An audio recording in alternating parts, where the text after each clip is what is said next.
Hey guys, it's Caitlin Thomas here. I'm just doing a personal, as I like to call it, video blog. This isn't for the Hound or anything, it's just for my personal purposes. Alright, let's get down to business. Basically I wanted to talk a little bit about the Sagebrush story that they ran. One second, I'm gonna grab it.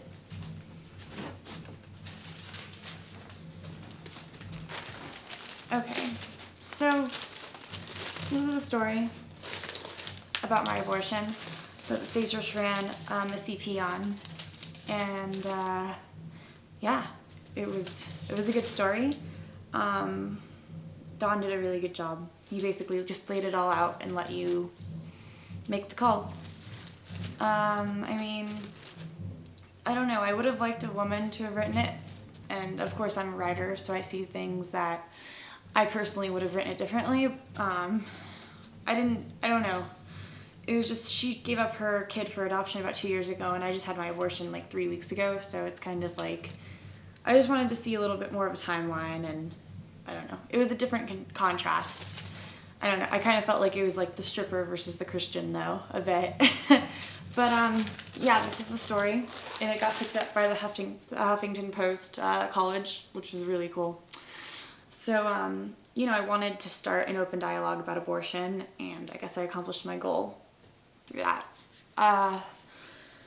Okay, so basically, I wanted to write my abortion story on my blog when I was ready, and I'm pretty ready right now, I feel. But I thought I'd do a video, just because it's a little bit, I think it would just get out more if it was a video, better expressed. So I'm going to go ahead and just tell it. I don't want to be too detailed, but, you know, I'm going to be talking about the procedure. So if you are turned off or offended by anything just about being in a clinic and the tools and stuff, then you should probably stop watching right now. Okay. So if you're watching, you're about to hear my abortion story. Alright, so I had a surgical abortion on January 20th, which was about a month ago, at the West End's Women Medical Center, I think it's called. It's the only abortion clinic in Reno. Let's see. So yeah, it was about a month ago. It wasn't a suction abortion, like they said. It was a vacuum abortion, basically.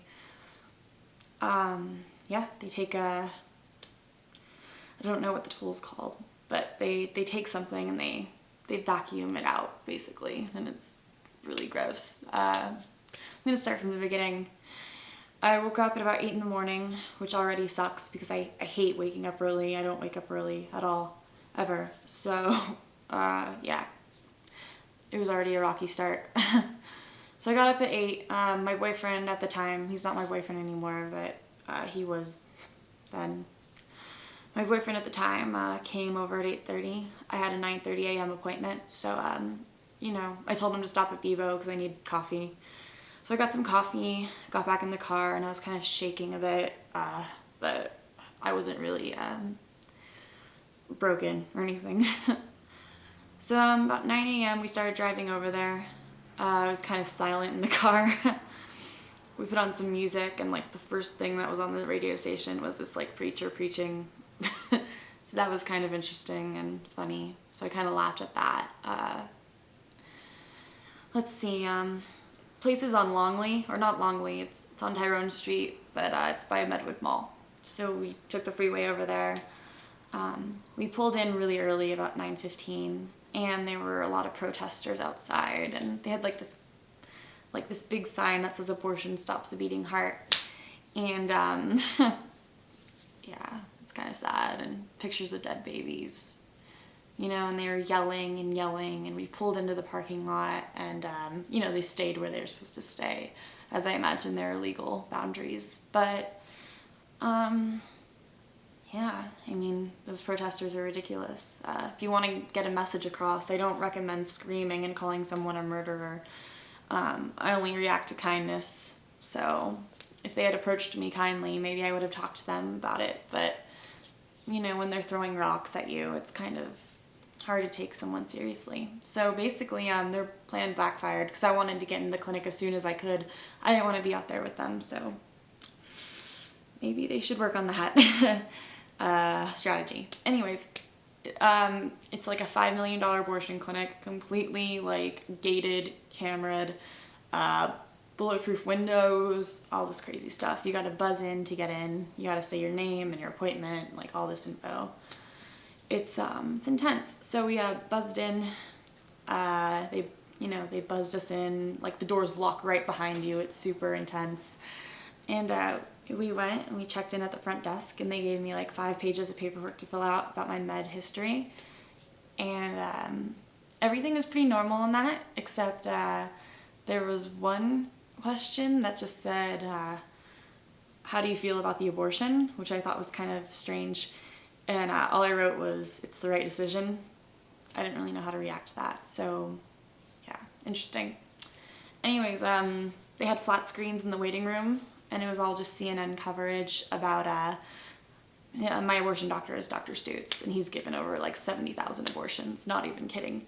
So he's pretty much really on that list of, in the case of Dr. Tiller, who was shot and murdered, he's up on that list of like people want to execute this man, like 100%, because he has just killed a lot of babies. So that's why the high security, that's why it's $1 million clinic. So CNN was running that, and my boyfriend didn't like that. He thought that was kind of inappropriate to have like this like CNN abortion thing like playing in the waiting room on repeat. But I thought it was interesting, and I thought it was good to have insight onto where I was and what it meant to be in that clinic. So I thought that was cool.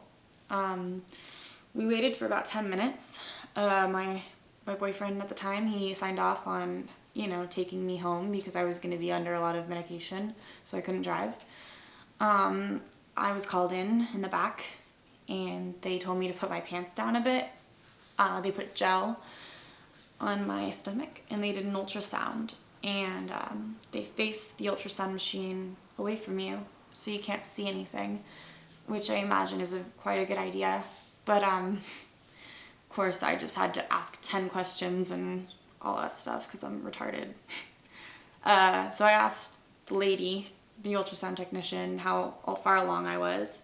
Well, no, at first I asked her, can you see it? Can you see